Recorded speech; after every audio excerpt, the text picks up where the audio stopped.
let's chat about why you might want a change of coordinate matrix. So let's imagine you have a vector space. I have R2 depicted here, and you have one ordered basis, say beta prime, and you have a second ordered basis, beta. So you have two bases,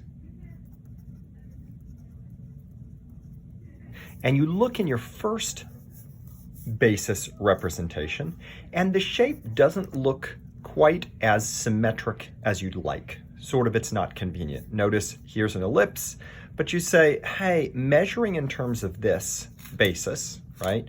When you have coordinate vectors, that's really saying, hey, one unit in this direction is going to be one of my coordinate vectors. One unit in that direction is a coordinate vector.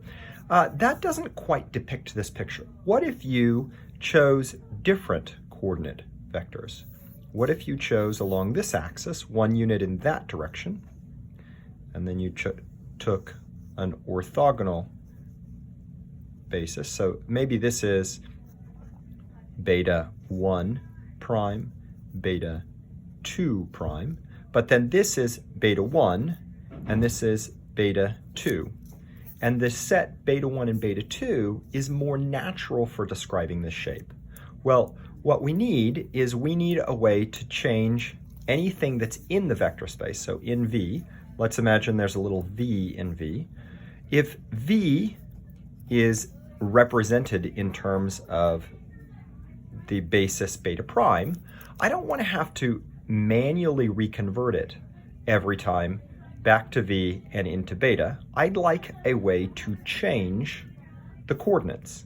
And in fact, what we come up with is a change of coordinate matrix Q that you can multiply this thing by Q and get out V represented in terms of the new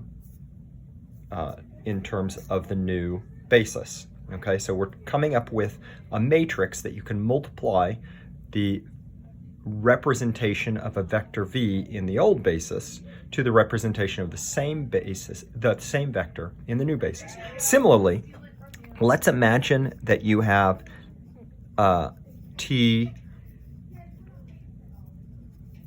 beta. So this is a linear transformation represented in a beta in terms of a basis.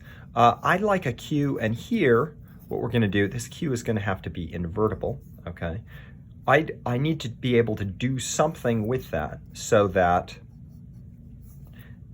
this is the matrix representation of the linear transformation. Okay, so this section is going to be focused on, hey, is there a matrix that I can use so that all the representations of vectors can switch from one basis to another, and all the representations of linear transformations can switch from one basis to another.